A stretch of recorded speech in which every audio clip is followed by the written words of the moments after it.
Sa panahon ng mabilis na impormasyon at kaliwat kanang balita, kailangan mo ng isang channel na mapagkakatiwalaan, diretso at para sa bayan.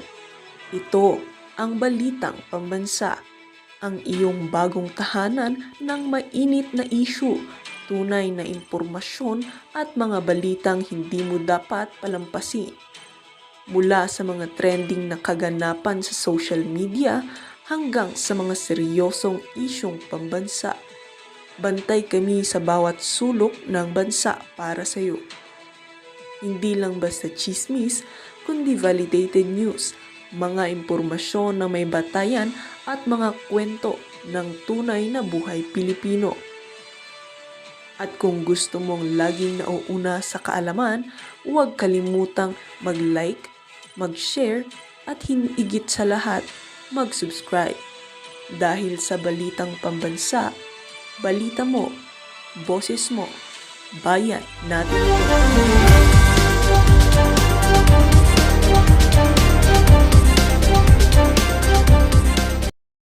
Agad, ano? Grabe, bata pa lang talagang mana sa lulot sa tatay. Pambihirang buhay, ereo. Delicate siyang ganyan. Bata. Anong bata? Atabs, yun. Delikado yung mga ganyan mong galawan. Bata ka pa lang, pero sira na kagad ang political career mo. Delicate yan. Nako, eto nga, iyan ang lumalabas sa balita ngayon. Alam mo, nakakapagtaka lang ha, nung si Saldico ang nagsalita dyan. Oh, di ba? Naalala ninyo? Yung mga pink tae, yung mga kakampuet, at saka yung mga NPA na makakaliwa, medyo duda kay Saldico. Di ba? Na sinasabi niya na etong Sandro ay may sariling insertion. Nagduda sila dun eh. Parang, naku, hindi kami papayag dyan. Anything that would implicate Marcos, itong mga kakampuet at saka itong mga NPA na makakaliwa, ayaw nila nung kasi nga, dahil nga ayaw nila si BP Sara Duterte. Labo nila, no? Ang gulo nilang kausap, no? Oh, pero iyan na ngayon na lumalabas sa balita. Naku, patay tayo dyan. Ito, pakinggi ha. May mala pork barrel umanong sistema sa mga proyekto ng DPWH at ayon sa report ng PCIJ, isa si Congressman Sandro Marcos Nako. sa may pinakamalaking parte. Sagot naman ng Malacanang, handang magpa-lifestyle check. Ayan yung allocation. Naku po. Yan ang bagong pangalan ng pork barrel. Tandaan ninyo, di ba? Sabi ng Supreme Court, ang pork barrel ay illegal. Tapos pinalitan nila na kung ano-anong pangalan, DAP, PDAP, insertion, ngayon allocation na, grabe. Presidential Sun. Live mula sa TV5 Media Center, nangunguna sa balita si News 5 Palace Correspondent Maricel Alili. Maricel, una sa lahat, ano ba itong mala pork barrel scheme na tinutukoy ng PCIJ? Di ba't nung pandineklarang illegal ng Supreme Court ang pork barrel?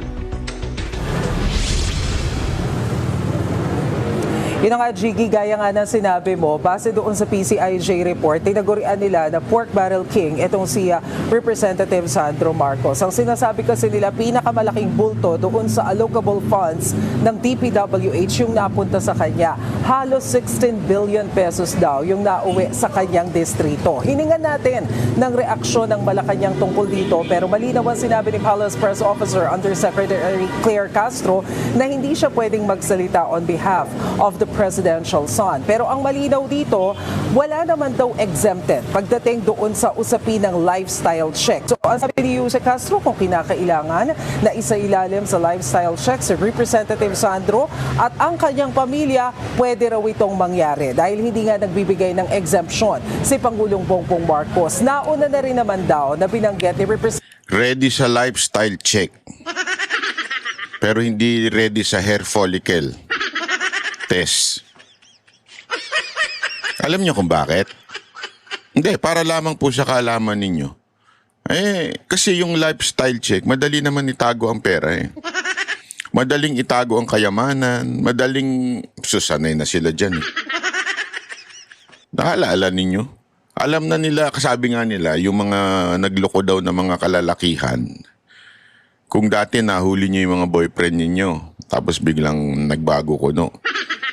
Ang sabi nila, hindi nagbago yan. Gumaling lang yan magtago. Oh, Alam mo, ganun din ang nakikita ko dito eh. Ganun din ang nakikita ko dito. Mamagaling lang sila magtago. Kayang-kaya na nila itago yan kasi nangyari na nga sa kanila yan, di ba? Nangyari na yan eh. Oh. So magaling na sila ngayon magtago. Alam na nila kung anong next step, kung anong gagawin para hindi ma-sequester yung kanilang mga kayamanan. Na tulad nung nangyari nung after the Marcos Sr. incident, di ba? So, ang tanong, kung ready pala sila dyan, bakit di sila ready sa hair follicle test? Oh, kasi nga, yun hindi matatago. Yun. Nasa DNA na yun, di na mawawala yun. Kaya nga, ewan ko. I mean, kung eto kasi sinasabi nila, we will not hindi kami papatol diyan sa ganyang klaseng mga hamon, di ba? Bakit etong lifestyle check payag kayo sa hamon na to? Pero doon sa drug test di kayo payag. Oh, di ba? Be consistent. Kung sinasabi niyo hindi kayo papatol sa mga nag-aakusa sa inyo, be consistent. Bakit dito okay lang kayo? Kaya, alam na this, di ba? Alam na this. Representative Sandro, na handa rin naman siyang humarap sa Independent Commission for Infrastructure. At nasabi nga niya yan, pero sa ngayon ay inaantabayanan na lamang daw natin kung kailan yung ibibigay na eksaktong petsa o schedule ng ICI para makapagbigay din ng testimonya at maimbestigahan. Ito si Congressman Sandro. Jiggy? Maricel, sa ibang issue na flag ng COA ang 14 million pesos non-collected receivables ng OP umano. Anong detalye nito at anong paliwanag na Malacanang? Tama ka, Jiggy. Nasa 14 million itong pinag-uusapan natin na flag ng COA. Pero ang Grabe, paliwanag no? dyan ni Undersecretary Claire Castro. So, ito muna tayo, ha? So, ito ang pinakamay matinding, itong sinasabi dito na allocation, di ba? Grabe. Ayan, kita nyo yan, yung allocation na yan. Nababasa nyo ba yan? Ako hindi. Ako, babasahin natin yan, ha? Ayan. 15.8 billion. Yan yung allocation. Ang lupit, ano? Yan ang total. Alam mo, mga kababayan, hindi hubiro. Baka kasi, alam mo eto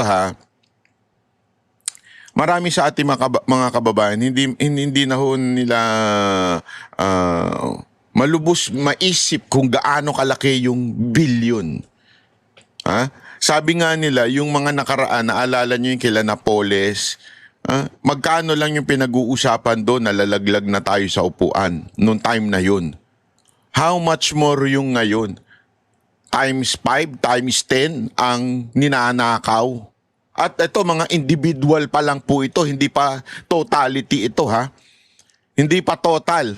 Individual pa lang po yan sinasabi ng na di umano ay na ibigay o allocate sa kanila, sa distrito nila, at ewan natin kung naipagawa o hindi. Basta ang sinasabi, napakalinaw ho dyan, yung allocation ay pork barrel. At ito nga ang nangyayari ay pinakamalaking pork o allocation ay itong si Sandro Marcos. Kung kinulong natin yung mga involved doon kay Napoles, bakit dito hindi natin kayang ikulong? Kung yung kay Napoles kasi pinakulong yung mga kaaway lang, kalaban lang. Dito, sa tingin nyo, pakukulong ng presidente yung anak niya sa allocation? Kayo na mag-isip. Di ba? Kayo na mag-isip. Etong 14 million na foreign trips, yan diniscuss na natin kahapon. At syempre, alam mo naman, ang sagot ng napakagaling na opisyal ng bansang Pilipinas, tatawanan ka lang yan. Ito, pakinggan nyo muna ito, kasi ito din yung tinawag naman silang pork barrel king. Umabot sa 30 bilyong piso ang tinatawag na allocables ni na presidential son Sandro Marcos at former House Speaker Martin Romualdez. Ayon sa PCIJ, ito raw ang bagong muka ng pork barrel at ang dalawa ang alleged pork barrel kings. May sagot naman ang Malacanang dito. Ang detalye sa agenda. Ayan ang pork barrel king, grabe. Tingnan mo, itsura pa lang, Parang kakanta na ng pyramid! Ba't ganyan yung itsura niya, no? Sorry hindi ko naman nilalait Walang kasamang panlait to ha. Nagsasabi lang ako ng naoobserbahan ko. Pero itsura niya, itsura ng mga tomboy, no? Na may NMAX. Diba? Ganyan na itsura ng mga yun eh. Sorry walang panlalait doon. Okay? Inaano ko lang kasi baka mamaya, tomboy pala to, hindi natin alam. Ako nagtatanong lang That is just a question. I'm not insinuating anything. I'm not insulting him. Para lang tama yung ko. Baka mamaya kasi, tama lang yung ko, yung bagang pag-address ko sa kanya. Diba? Kasi, baka magalit yan pag tinawag kong boy o di ba? Hindi natin alam. Kaya nga, ako nagtatanong lang pareho ba tayo ng obserbasyon? Tatanong ko lang yung mga audience natin na nanonood. Pareho ba tayo ng obserbasyon na parang mukhang tomboy si Sandro? Ako nagtatanong lang Eto tanong lang. Seryosong tanong ito Seryoso ito. Kasi baka mamaya may mali lang sa pananaw ko pagtingin ko. Diba? Report ni Ivy Reyes. May tiwala ang Pangulo sa anak niyang si House Majority Leader Sandro Marcos na kaya nitong tugunan ang mga kwestiyon laban sa kanyang allocable projects sa 1st District ng Ilocos Norte. Ang allocable ay termino sa DPWH na nangangahulugan na automatic funds sa ahensya para pondohan ang mga infrastructure project na nakatuon sa social development. Sa isang report ng Philippine Center for Investigative Journalism o PCIJ, napag-alaman na top 1 and 2 sa listahan na may pinakamalaking allocables si Congressman Sandro at si presidential cousin and late 1st District Representative Martin Romualdez. Grabe. Ayon sa PCIJ, sa 1.2 trillion peso allocables mula 2023 hanggang 2025, 15.8 billion pesos ang napunta kay Congressman Sandro at 14.4 billion pesos naman kay Congressman Martin. Alam naman po ng Pangulo. Nako, ayun na naman siya. Kasalanan ni Duterte kung bakit malaking allocation nila. Sigurado tayo dyan, kasalanan ni Duterte yan. Alam ni Congressman Sandro Marcos ang kanyang ginagawa at alam niya po kung paano ito sasagutin. Nagsimula ang pag-usbong ng allocables noong 2023 sa ilalim ni dating DPWH Secretary Manuel Bonoan sa pamamagitan ng tinatawag na BBM Parametric Formula o Baseline, Balanced, and Managed Formula. Grabe, no? Ang tawag pa nila doon, sa ganong klaseng sistema, eto, nakita nyo yan? Grabe, no? Ayan, no? Ang tawag pa nila dyan, yung, ano ba yan? Ulitin natin, yung allocation budget calling for DPW8, Baseline, Balance, Manage. BBM. Talaga, tangina. Yan ang tinatawag na kapalan na lang talaga ng muka. Proud pa. Ganun Ayan Hindi ako nagsabi niyan Kung paano ito sasagutin. Nagsimula ang pag-usbong ng allocables noong 2023 sa ilalim ni dating DPWH Secretary Manuel Bonoan sa pamamagitan ng tinatawag na BBM Parametric Formula o Baseline, Balanced, and Managed Formula na Baseline, Balance, and Manage Formula.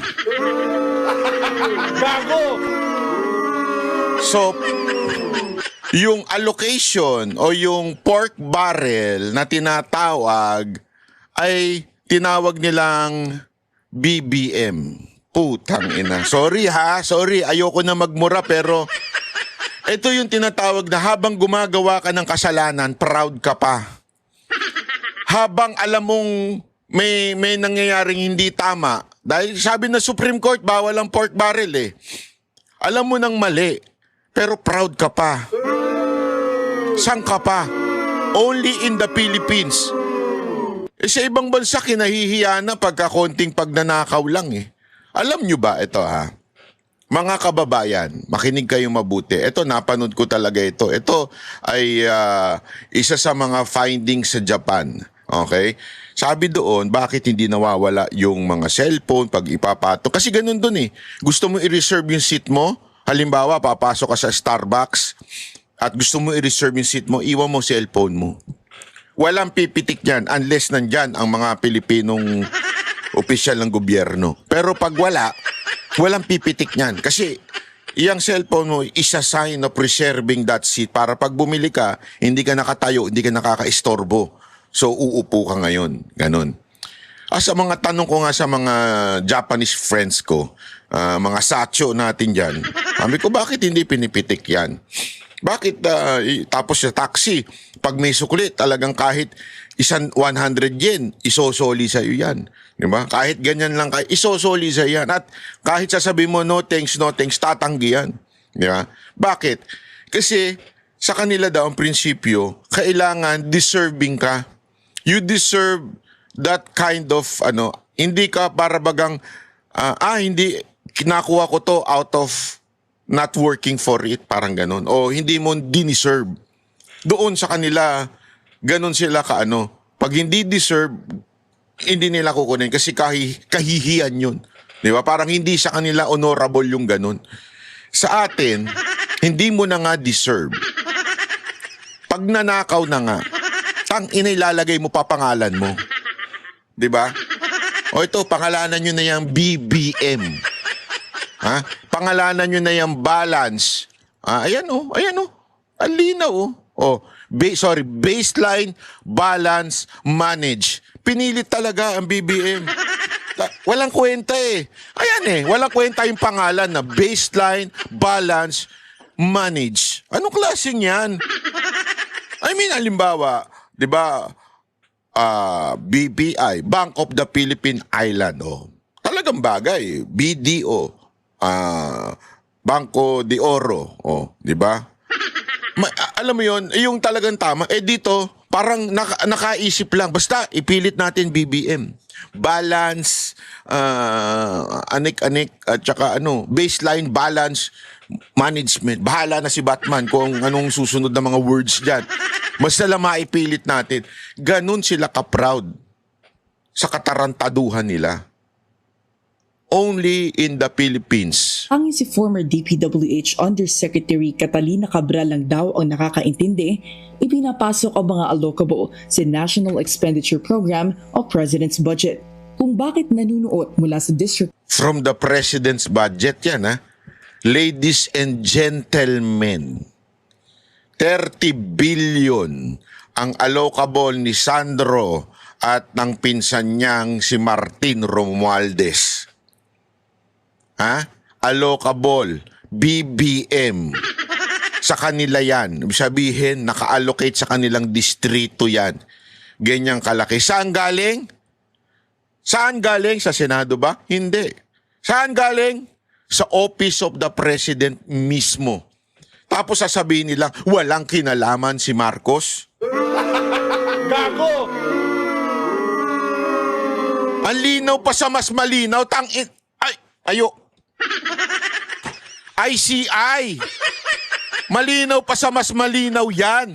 Tapos sasabihin nyo, there is no direct link to the President.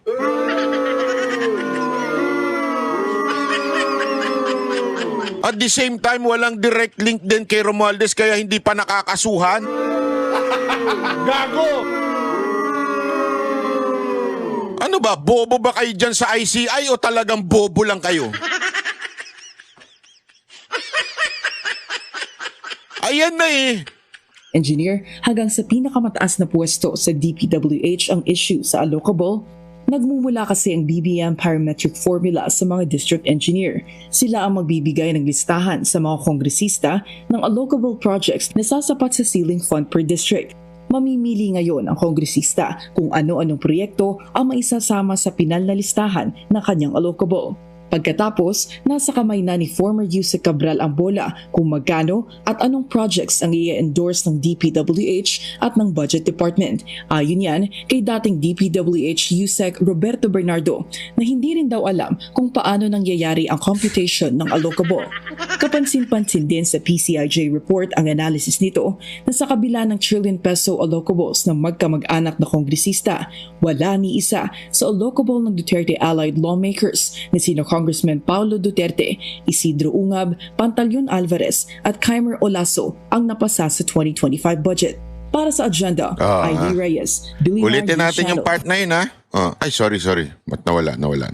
Umabot sa na hindi rin daw alam kung paano nangyayari ang computation ng allocable. Kapansin-pansin din sa PCIJ report ang analysis nito na sa kabila ng trillion peso allocables ng magkamag-anak na kongresista, wala ni isa sa allocable ng Duterte allied lawmakers na sino Congressman Paulo Duterte, Isidro Ungab, Pantaleon Alvarez Wala. at Kaimer Olaso ang Alam mo, mga kababayan, kahit anong paglilihis gawin ng gobernong ito, kasi hanggang ikaw ay nandun sa katotohanan, mananaig ka mananalo ka. Ayan ang ako, advice ko yan. Kaya din ang advice ng aking tatay palagian. Just stick to the truth and you would succeed sa lahat ng bagay. Especially in vlogging. Just stay on the truth. Doon ka lang sa totoo. Hindi ka magkakamali. Kasi alam mo, kaming magkapatid, ina-advise kami palagi ng aking tatay.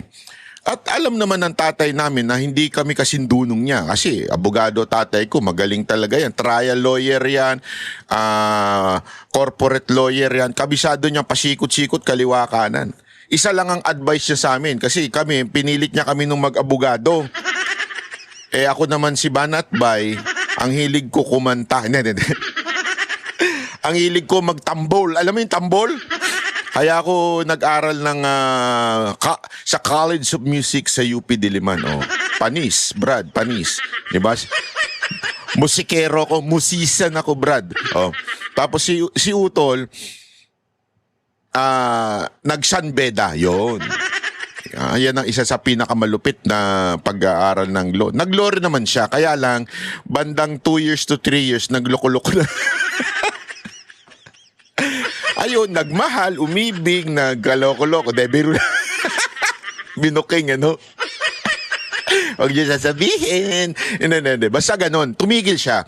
Anyway, in other words, hindi namin naabot yung naabot ng aming tatay.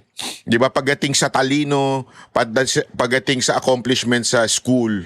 Pero ngunit datapat subalit. Ang sabi lang niya sa amin, isang advice lang, stick to the truth. Panghawakan niyo yung katotohanan and the rest, alam mo yun, matututunan mo na. Huwag kang magsinungaling. Panghawakan mo lang yung katotohanan at ang mga tao manunood na sa'yo. Kaya nga natutuwa ako Kasi yung mga nanonood sa atin, dito walang biro. Ko, ayoko na lang sabihin, mga tycoons. Mga dating senador, dating mga matatas. Di ba si Pangulong Duterte nga noon nanonood sa ating madalas, pampatulog niya tayo o pampagising. Di ko alam kung which is which. Basta talagang, di ba nakita nyo naman, it's because we are sticking doon sa truth. Hindi tayo nagmamalaki. Wala tayong dunong kung hindi yung katotohanan. Panghawakan natin. Bakit ko sinasabi yan? Hindi dahil sa nagmamalaki ho tayo. Sinasabi kasi natin yan, dahil pag ikaw nag-stick ka dun sa truth, lalabas yan at ikaw ay magiging tama. Naintindihan natin? Katulad nito, galit na galit sila kay Zaldico kasi sinasabi nila na ano lang yan, nag-iimbento, ganito, hindi totoo yan.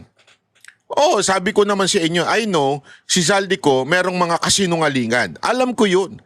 Pero meron din siyang mga katotohanang sinabi. At yung mga katotohanan niyang sinabi, nakita nyo ngayon, lumalabas. Diba? Lumalabas kasi sinabi niya katotohanan. Ayan yung sinabi niya na ano nangyari? Eto, alinaw-linaw. Allocation ni Sandro Marcos at ni Martin Romualdez. Lumabas sa pag-aaral nitong PCIJ na ito. Doon pa lang At eto pa, kahit anong pangda-divert ng administrasyon na to sa mga issue, lalabas ang katotohanan. Isang ang diversion nila ngayon ay etong video ni VP Sara Duterte na kung saan sinabi niya na yung highest rating ng COA. Alam mo anong ginawa ng mga mainstream media? Binaboy nila yung mga comment ng COA, hinanapan ng butas at kung ano-anong akusasyon at kahit po yung mga vlogger nila. na mga bobo at tatanga-tanga ay yan ang kinarga. Ang problema, pagkasinungalingan, mabubuking at mabubuking. Pagkatotohanan, mananatilit mananatiling katotohanan. Halimbawa na lang yung bayot ng Canada. Yung bayot ng Canada na ang tapang-tapang na manghamon sa banateros pero yung utak niya sukdulang kabobohan. Ang tapang-tapang na maghamon pero ayaw naman pumunta dito sa Pilipinas panagutan ang kanyang mga sinasabi. Puro fake news. Sabi ko nga walang problema kung gusto mo ng debate. Basta dito ka sa Pilipinas para lahat ng sasabihin mo, you will be accountable to what you going to say. Ang dami nga nagsasabi na wag ko na daw ito nga patulan. Hindi pwede. Kaya natin ito pinapatulan dahil para yung kanyang kabobohan ay sumagad. Kasi marami na tayong pinatulan. Halimbawa, yung kabobohan ni Sangkay noon, sa Talano Gold. Di ba? Ngayon, eto, meron na namang isang bobo na nagpapakalat ng kung ano-anong fake news sa KOJC, fake news sa Iglesia ni Cristo, na out of line na. Fake news. Eto na naman, nagpakalat na naman siya ng kabobohan. Buti na lang, merong isang vlogger na doon pa lang sa kanya, tablado na siya. Pakinggan nyo ito Wag ko kayong tatawa kasi nakakahawa yung tawa nito Naku po, bayot. Ito yung si Jesus na bumabanat dun sa bayot. At ito kasi yung sinabi ni Bayot. Ayan bumili ng motorcycle na 1.2 and 300 each CCTV. 300,000 ayan. Tsaka 1.2. Ano daw yung 1.2? Harley Davidson daw ba yun? Nagmagaling pa ang wala na atang Harley Davidson na 1.2 ngayon. Siguro kasi yung mga maliliit ng Harley Davidson, alam ko hindi na binibenta yung mga 750 nila Nagmagaling pa, bobo naman. Pero at the same time, mali pa rin yung intindi niya. Ang bobo ang puta. Nakita niya na motor vehicles. Ang kanyang pagkaintindi motor. Ang bobo mo. Motor vehicle. Kaya itindi daw niya motorcycle. Kingina mo. Nagmamagaling ang puta. Nabasa niya, motor vehicles. Ang pagkaintindi niya motor, Bisaya ka dong. Hoy! Wag mo iniinsulto kami mga Bisaya, ma. Hindi po ako Bisaya. Pero hindi, joke lang po yun. Joke lang. Huwag kayo ma-offend, ha? Kingi naman bayot ka, patawa ka. Magkano? 1.2 Harley Davidson. Jackpot ang makakuha. Isang tanga talaga. Kingi naman bayot. Eto po, yung bayad na yun po yung naghahamon. Sige nga, tingnan natin kung anong level ng utak mo sa utak. Pambira ka, maghahamon ka, yung motor vehicle, hindi mo alam? Mantakin mo, ang lakas ng loob maghamon. Pero yung motor vehicle, ang intindi niya doon, motorcycle. Pero may gana siya maghamon, ng debate sa Banateros. Ang bira ka, Brad. Pambira ka. Bakit mo naiisip yung mga ganon? Bobo kang talaga no? Nagparehistro ka na ba na sasakyan? Pag nagpaparehistro ka na sasakyan, nakalagay doon, motor vehicle registration. Di ba? So pwede mong iparehistro basta may engine at gumagamit ng kalsada. Di ba? Ang mga hindi lang siguro na-rehistro, pison, crane. Hindi ito nire-rehistro yung mga yan. Bulldozer, backhoe. Alam ko, kasi hindi talaga nire-rehistro yan. Hindi naman yan tumatakbo ng malalayo sa kalsada, dinadala naman yan ng mga self-loading. Pero patawa ka talaga, girl. Nakita mo lang motor. Motor! Oh, motor! Motor vehicle! Bumili ng motorsiklo si Vice President.